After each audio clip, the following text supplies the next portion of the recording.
어린 시절에 교회 학교를 저는 열심히 다녔습니다. 태어나 보니까 아버지가 목사여서 저에게는 선택권이 없었고 열심히 다녔는데 한 전도사님한테 상처 아닌 상처를 한번 받았던 기억이 있어요. 전도사님께서 앞에서 설교를 하실 때 맨 앞에 앉아 있는데 너무 궁금한 거예요. 진짜 그랬나? 그래서 손을 번쩍 들고 물어봤어요. 설교 중에 전도사님 그거 진짜예요? 라고 물어봤더니 전도사님이 아직도 기억나는 게 저를 가르쳐 손가락을 가리키며 야, 너 조용히 해! 라고 하셨어요. 그때 상처 아닌 상처를 한번 받았어요. 지금의 20, 30대를 가리켜 역사상 가장 합리적인 세대라고 표현하기도 합니다.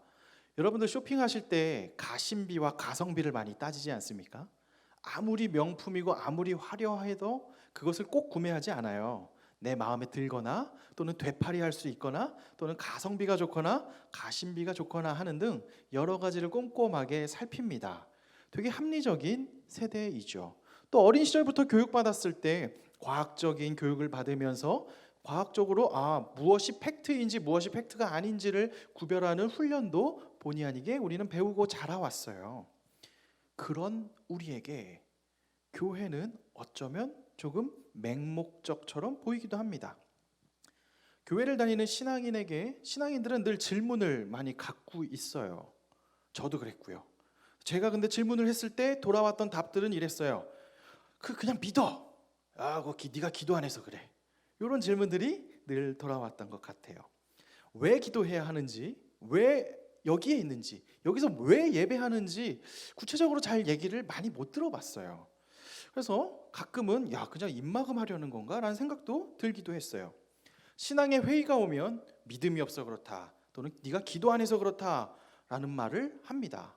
근데 결론부터 얘기하면 사실 맞는 말이에요.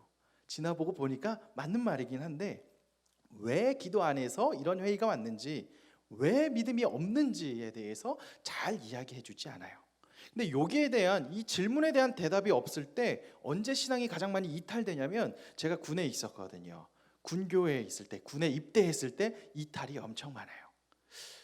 종교활동을 할 때 세 개 중에 하나를 택할 때 처음엔 교회 갔다가 그 다음부터는 좀 편해지니까 이제 교회 안 가요. 왜? 그냥 굳이 가라고 하는 분이 없기 때문에 가지 않아요. 또는 다른 종교를 가거나 하는 모습들을 많이 봅니다. 저도 어린 시절부터 맹목적으로 세뇌됐어요. 너 목사해라. 너 서원했다. 목회해라. 저는 어린 시절부터 믿음이 좋았어요. 저 달란트 대회 하면 1등 하고요. 전도 왕이었어요. 우리 6학년 제가 28명 전도했어요. 제 어린이부 막 미어 터졌어요. 달란트 받으려고. 제가 달란트로 진짜 다 살라고. 그랬는데 의문이 듭니다. 대학에 가고서 신학을 하고 나서 왜 할까? 이거 왜 해야 되지? 도대체 이건 뭐 하는 거지? 질문을 합니다. 근데 이와 같은 질문을 저만 한 게 아니고 여러분만 한 것도 아니에요. 참고로 오늘 설교는 한 형제나 몇몇의 형제들이 여기에 대한 고민을 하길래 풀어놓은 답입니다. 성경에도 이와 같은 합리적인 고민을 하는 사람이 있었어요. 바로 도마입니다.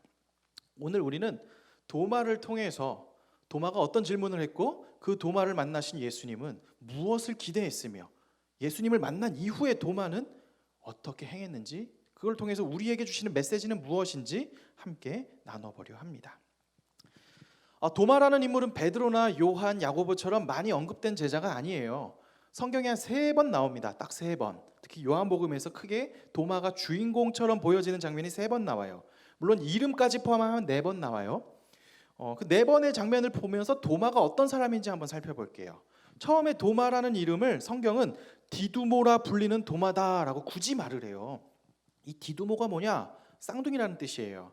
한 책에 보니까 쌍둥이, 다 그런 건 아닐 거예요. 근데 쌍둥이는 태생적으로 그 경쟁을 하는 심리가 있을 수 있다라는 이야기를 하더라고요. 한 책에서 왜냐하면 어머님의 사랑을 받아야 되는데 동일하게 받아야 되니까 둘 중에 내가 조금 더 보여주려고 경쟁적으로 할 수 있다라는 이야기를 해요. 좀 그 말에 어느 정도 동의는 했어요.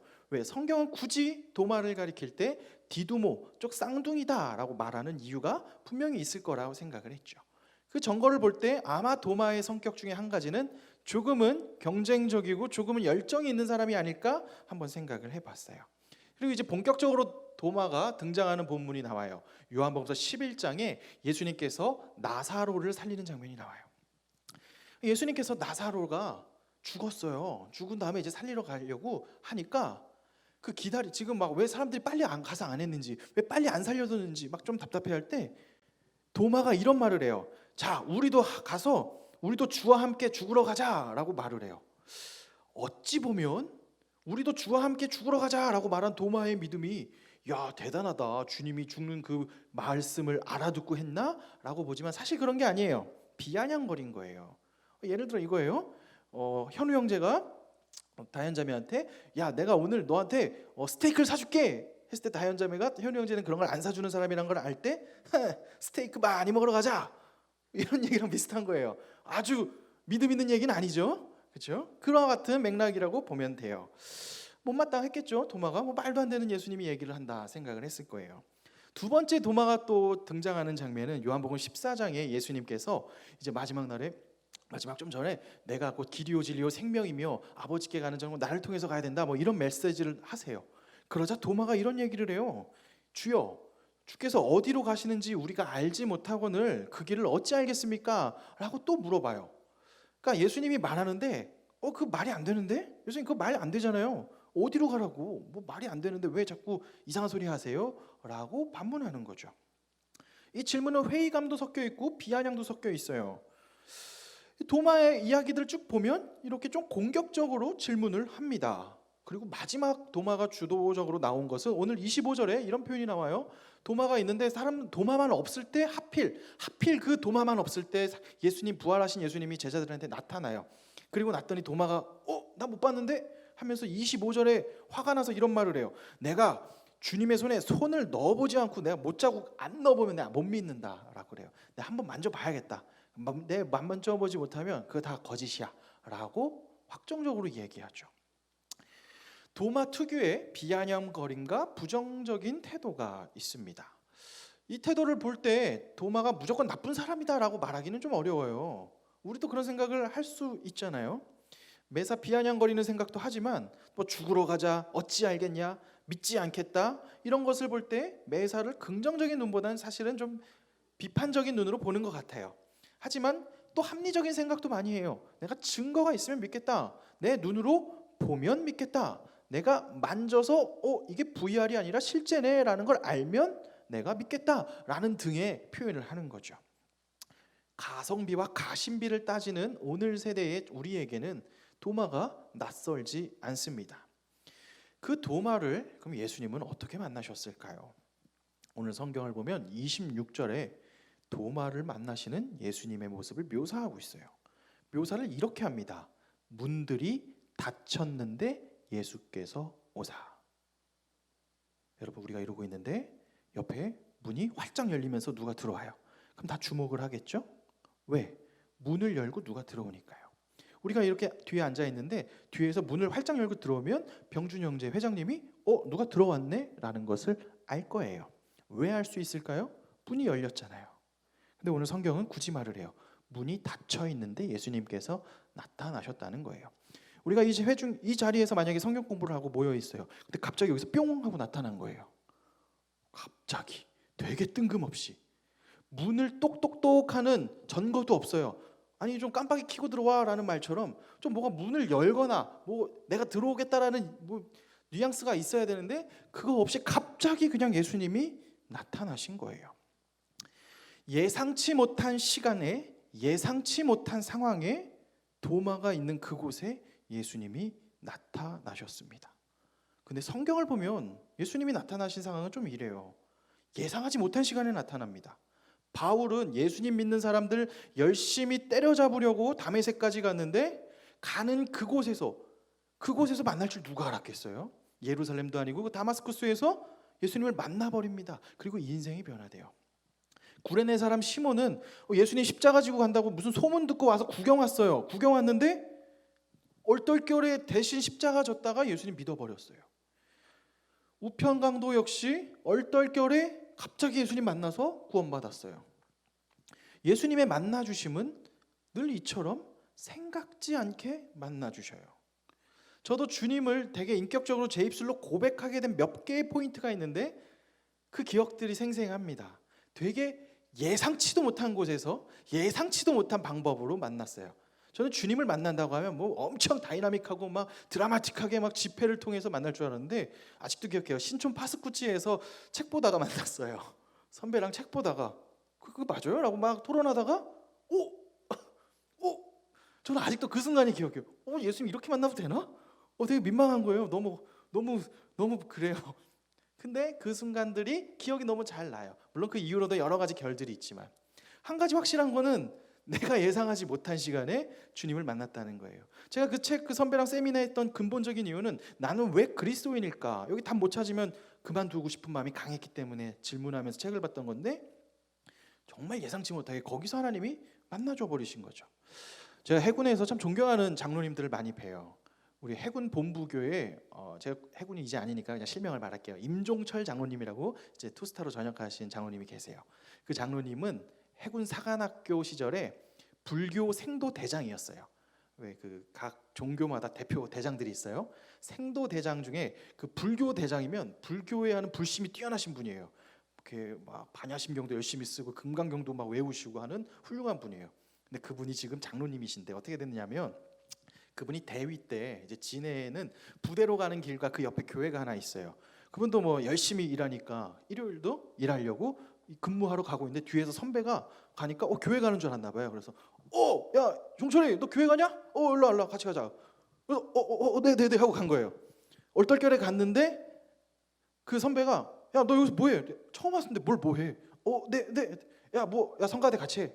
첫 오자마자 그냥 성가대에 섰어요. 성가대에 앉아서 노래 하나도 모르는데, 그리고 끝났더니 그 선배가 야 너 노래 잘한다. 야 너 다음 주부터 저 주일학교 애들 가르쳐. 교회 지금 처음 왔는데, 군대는 약간 이런 옛날 이야기예요. 네, 그랬대요. 그러니까 네 했대요. 그렇게 해서 뭐 최소한 뭘 알아야 가르칠 거 아니에요? 그래서 성경을 그가 봤는데, 그만 그 성경을 보다 그 장로님이 이런 고백을 해요. 내가 그동안 봤던 불교는 철학이었다면 성경에서 만난 예수님은 정말 살아계신 하나님이시구나. 그러면서 그가 변화되신 거예요. 그리고 지금까지 전역하시고 나서도 계속 군을 위해서, 하나님을 위해서 섬기고 계셔요. 하나님이 만나시는 거는 정말 놀라요. 제가 군교회에서 교육사교회에 있을 때 그랜드 슬램이라는 걸 달성했어요. 이거 애들이 붙여준 별명이에요. 그게 뭐냐면, 우리 교회에 찬양팀에 천주교 군종병이 찬양하고 뒤에 봉사를 법당 군종병이 봉사하고 있었어요. 그 세례 간증하고 갔어요. 제가 전도한 건 아니에요. 그게 뭐냐면, 불교 군종병이 토요일 날 그 법사님이 좀 많이 힘들게 했어요. 토요일 날 애가 허하니까 우리 청년들 모임하는데 놀러 온 거예요. 근데 놀러 왔는데 제가 있으니까 민망하잖아요. 그러니까 도망가려고 해서 뭘 도망가냐, 와서 치킨이나 먹고 가 하고 그냥 있어 하다 보니까 어느새 당연히 토요일 날 예배 준비할 때까지 다 같이 있어요. 법당 버려두고 예배 준비 다 해요. 그래서 야 너 괜찮냐 했더니 너 법사님한테 괜찮아 했더니 목사님 괜찮대. 법사님 여기 없대. 그러면서 결국 그 친구 세례받고 지금도 홍진이라고 창원에서 교회 열심히 다녀요. 네, 참 하나님의 은혜예요. 생각해 보세요. 법당 군종병으로 왔는데 하나님 만날지 누가 알았겠어요? 몰라요. 마찬가지 도마도 자기가 하나님 거기 만날 거라 생각했겠어요? 못했어요. 그런데 문이 닫혀 있을 때 예수님이 오셨고 그를 만나 주셨다는 겁니다. 그럼 예수님께서 그 만나신 도마를 만나고 나서 예수님이 하고자 하는 말은 무엇이었을까요? 합리주의자였던 도마에게 우리가 팩트인지 아닌지, 과학적 사고가 맞는지 증거가 있으면 내가 믿고 그렇지 않으면 믿지 않겠다라고 생각하는 게 당연한 우리 시대인 우리에게, 도마에게 예수님이 나타나셔서 말하고자 하는 바는 뭐였을까요? 예수님이 도마에게 하고자 하는 말의 핵심은 이거였어요. 믿음 없는 자가 되지 말고 믿는 자가 되라. 믿음 없는 자가 되지 말고 믿는 자가 되라라고 도마의 에피소드를 통해 우리에게 말씀하고 계셔요. 그렇다면 우리는 합리주의적 사고를 받고 교육도 그렇게 받아온 우리, 팩트를 중시 여기는 우리에게 믿음 없는 자가 아니라 믿는 자가 되기 위해서 성경은 우리에게 도마의 이야기를 통해 무엇을 전해주고 있을까요? 저는 여기서 우리가 세 가지 정도를 같이 볼 수 있을 것 같아요. 첫 번째로 우리는 의심하는 상황에서 확고한 믿음으로, 의심하는 믿음에서 정말 주님을 만난 믿음으로 가기 위해 첫 번째는요, 결단이라는 사실을 놓치면 안 됩니다. 우린 교회를 다니면 믿음이라는 말을 많이 들어요. 성경도 믿음이 많이 이야기합니다. 히브리서에서도 믿음에 대한 이야기를 많이 하죠. 날마다 우리는 베드로처럼 막 주여 내가 부르시면 무리를 걷겠나이다 할 정도로 그런 믿음으로 살지만은 못해요. 그 옆에 있는 도마와 같은 모습을 우리가 늘 보이기도 하죠. 도마도 수많은 기적들을 다 봤어요. 5천 명을 먹이시고 뭐 죽은 자를 일으키시는 등등의 많은 이야기를 보았는데, 그럼에도 불구하고 부활하신 예수가 나타났다는 이야기를 들었을 때 나 안 믿겠다라는 불신앙의 결단을 합니다. 내가 그 손에 손 넣어보지 않고 만져보지 않으면 못 믿겠다라는 것은 한마디로 불신앙의 결단이에요. 나 안 믿겠다. 네가 나를 설득해보지 못하면 나는 절대 믿지 않겠다라는 결단입니다. 근데 우리 그리스도인들은 불신앙의 결단은 섣불리 내서는 안 돼요. 섣불리 야 이거는 아니야 라고 말하기에는 우리 인생이 아직 너무 짧게 살아봤고 너무 다이나믹한, 또 너무나 크신 하나님을 아직 우린 다 몰라요. 도마가 훗날 예수님을 만나자 그 불신앙의 결단을 했던 도마를 주님이 만져주셔요. 그 만져주시자 그가 이야기를 해요. 나의 주님이시오 나의 하나님이시오 라는 고백을 도마가 할 수 있었다는 거예요. 도마는 여기서 결단이 있었어요. 그 전까지는 안 믿겠다는 결단이 있었는데 그 뒤에는 주님을 보고 이제는 내가 주를 위해서 사나 죽으나 주를 위해 죽겠다라는 그런 고백과 결단이 있어요. 그러니 초대교회 전승에 도마는 인도에 가서 죽었다 하고 순교했다고 보고할 정도로 도마는 믿음으로 나가서 싸울 수 있었고 복음을 증거할 수 있었던 것이죠. 우리가 한 가지 기억할 필요가 있어요. 혹시 이 중에서도 아직 믿음이 구체화되지 않은 분이 있어요. 개념화가 덜 된 분이 있어요. 뭐 인격적인 하나님을 만나러 할 때 그게 뭐야 라고 막 회의적인 마음이 가득 드는 사람이 있을 수도 있어요. 괜찮아요. 그럴 때 근데 한 가지만 명심하세요. 내가 이해가 안 되니 못 믿겠다라는 결단을 하지 마세요. 기다려보세요. 하나님이 여러분을 만나주세요. 섣부르게 결단하지 마시고 하나님이 만나주셨을 때 그때 주는 그리스도시요 살아계신 하나님이라는 고백을 하게 되길 주님의 이름으로 축원합니다. 두 번째, 도마를 통해서 우리가 볼 수 있는 두 번째는요, 믿음의 회의가 와도 도마는 공동체를 안 떠났어요.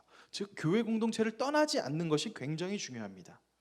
우리는 혹자 이야기예요. 가나안 성도가 요즘에 100만 명이 넘는다는 이야기를 해요. 나는 기독교인데 교회는 안 다녀. 나이스한데 나는 크리스천이야. 근데 교회는 안 다녀. 교회 어디 다녀요? 안 다녀요. 훨씬 많아질 거예요. 그런데 교회를 떠나지 않는 것이 굉장히 중요합니다. 교회를 떠나본 사람들은 알아요. 혼자서 신앙생활을 할 수 없다는 것을. 도마의 주변에 있는 다른 제자들은 예수님의 부활을 봤어요. 사실 교회에서 예배드리는 사람들은 주님의 부활하심을 보고 고백하고 그 믿음의 고백을 하는 반응들을 하는 사람들이 교회에 모이는 회중들이에요. 그리스도의 부름받은 사람들이 여기에서 모였어요. 근데 그 가운데 혼자 있는데 나는 모르겠어. 그럼 얼마나 생경해요. 되게 이상하고 이질적이에요. 베이직 교회 조정민 목사님이 그 아내 되시는 분께서 그렇게 간구해서 한번 교회 가보자 해서 본인이 MBC 사장일 때 교회를 같이 갔대요. 온누리 교회를 갔대요. 갔는데 처음 목도한 게 막 주여 하고 부르짖는 그 통성기도를 본 거예요. 그러면서 속으로 생각했대요. 내가 이거 PD 수첩티 끌고 와가지고 이거 조사해야겠다. 이거 이상하다. 이거 사입이다. 생각을 했대요. 그런 에피소드 이야기를 해요. 다 주님을 믿는 사람들 가운데 혼자 예수님을 못 믿으면 되게 생소해요. 저도 대학 때 예수님에 대한 회의가 컸을 때 막 어떤 집회에 가면 막 손 들고 기도하고 찬양하고 울어요. 옆에서 팔짱 끼고 저는 야 이거 언제 끝나나 이런 생각해요. 야 그럼 쟤는 뭐 이렇게 울어대 막 이런 등등등등 생각이 들어요. 왜? 내가 그 예수님을 인격적으로 모르니까 예배에 참여할 수가 없어요. 내가 예배자가 아니에요. 그런데 그 공동체에 있는 것 자체가 되게 껄끄럽고 어색해요. 여러분 모였을 때 여러분 예수님 얘기하는 게 어색하신가요? 그렇지 않길 바래요. 우리는 만나면 예수님 얘기해요. 그죠? 하느다고 스스로 생각해 보세요. 우리 만나면 예수님 얘기하잖아요. 말씀 얘기하고 어떻게 살았는지 얘기해요. 우리는 그렇게 해요. 네, 그렇게 할 겁니다. 아멘. 네. 그렇게 하는데 그게 어색해요. 왜? 나는 예수님 모르니까 그냥 만나면 그 얘기하고 싶지 않아. 그냥 교회 사람 만나도 주식 얘기하고 싶어요. 이번에 받은 인센티브 얘기나 하고 싶어요. 그런 얘기하고 싶을 수 있는 이유가 예수님을 모르면 답답해요. 근데 그 모임이 지속되면 교회 만나는데 맨날 예수님 얘기하고 말씀 얘기해요. 어떻게 살아냈는지 얘기해요. 근데 나는 몰라. 그럼 떠나고 싶겠죠. 근데 도마는 그 모임을 안 떠났어요. 다른 제자들이 지금 예수님을 만나서 그 마음이 다 뜨거워지고 주님을 만나서 했는데 도마는 그때 안 떠났어요. 그럴 때 그 공동체에 있을 때 주님이 예상치 못한 시간에 오셔서 만나주셨어요. 저는 여러분들이 요 한 가지도 기억했으면 좋겠어요. 아무리 교회에서 나는 잘 뜨겁지 못하고 해도 교회를 떠나시면 안 됩니다. 교회 공동체를 떠나서 내가 홀로 뭔가 해보겠다라는 것을 섣불리 결정하지 마세요. 하나님께서 이 자리에서 여러분들을 만나 주실 것입니다. 그리고 마지막으로 도마는 더 이상 회복된 다음에 믿음 없는 보여지는 눈으로만 보는 것이 아니라 믿음의 눈으로 예수님을 바라보게 됐어요. 예수님께서도 마지막에 이런 말씀을 해요. 너는 나를 본고로 믿느냐? 보지 못하고 믿는 자는 복되도다. 예수님이 분명히 말하신 것은 도마를 통해 보고서 믿는 것이 중요한 게 아니라 보지 못하고도 믿는 것이 중요하다라고 말을 합니다. 현대를 살아가는 우리는 눈으로 보여진 것이 진리라고 생각을 해요. 그렇게 배워왔어요. 근데 과연 눈에 보이는 모든 것이 진리인가? 라고 물어보면 사실 아니에요. 지금은 AR 시대예요. 핸드폰만 키면 앞에 포켓몬이 날아다녀요. 광화문에 가면 다른 방탈출 체험을 광화문에서 그냥 할 수 있어요. 어플리케이션만 하나 깔면. 눈에 보여요? 자기 눈엔 보여요. 그럼 그게 진리예요? 사실이에요? 사실이라고 말할 수 없어요. 우리는 이미 알고 있어요. 눈에 보이는 모든 것이 사실이 아니라는 것. 여러분 인스타에 올라오는 멋진 모습들, 스노우를 통해서 온 거란 거 다 아시잖아요. 스노우 편집기를 통해서 변화된 수많은 모습들, 내가 되고 싶은 모습도 요즘은 인정해 준대요. 요즘 10대의 문화는 변화된 그 모습도 자기 모습이라고 인정해 주는, 그러니까 나도 이렇게 가름한 나도 너고 그렇게 멋진 너도 너다. 별의별 다양한 것이 있어요. 즉 눈에 보이는 모든 것이 진리가 아니라는 걸 이제 우리는 알아요. 예수님도 우리에게 말하는 거죠. 눈에 보이는 것만이 진리가 아니다라는 거예요. 그 눈에 보이는 경험으로만 살아가고 눈으로만 보는 것으로 살아가면 예수 그리스도를 믿는 게 어렵습니다. 근데 주님을 믿는 믿음으로 바라보면, 하나님 앞에서 꿇어 엎드려서 주님이 나를 구원해 주셨다는 그 관점으로 보게 되면 하나님이 살아계심이 나의 이야기가 돼요. 더 이상 남의 이야기가 아니라 나의 이야기가 돼요. 예수 그리스도를 만나게 되면, 인격적으로 만나게 되면, 주님이 여러분에게 왔을 때 아멘으로 받고 그것을 그냥 보게 되면 그 다음부터 성경이 꿀송이처럼 달아져요. 그냥 자꾸 목사님이 큐티하라고 자꾸 하니까 보는 그런 숙제 같은 게 아니라 안 보면 안 됨을 알게 되는 상황이 돼요. 왜? 믿음의 눈으로 보기 때문에 그렇죠. 저는 여러분들께서 이 믿음의 눈으로 주님을 바라볼 수 있는 결들이 오게 되길 주님의 이름으로 축원합니다. 우리가 무엇보다 믿어야 할 것 한 가지는 있어요. 그 하나님이 우리를 놓지 않으신다는 것. 그래서 그 하나님이 계시다는 것과 우리는 죽을 수밖에 없는 죄인인데 예수 그리스도를 통해서 우리를 살리셨다는 것. 그 아들을 믿는 자마다 하나님의 자녀가 되는 권세를 주셨다는 사실을 우리는 고백해요. 그러기 때문에 부활하신 예수님이 우리는 고백되어지고, 보지 못했지만, 눈으로 보지 못했지만, 홀로그램으로도 보지 못했지만 주님을 고백하고 찬양하고 주님이 지금 나와 함께 있습니다라고 고백할 수 있어요. 이런 게 없는 사람의 관점에서 보면 그냥 이상한 사람, 어색한 사람으로 보일 수밖에 없겠죠. 자, 말씀을 좀 정리해서 맺어볼게요. 도마라는 사람 회의론자였어요. 부활하신 예수님을 목격하고 만져보지 못하면 내가 불신앙인이 되겠다 다짐까지 했던 사람이에요. 하지만 그런 그를 주님은 찾아오셨어요. 도마가 주님 손에 손을 넣었을까요?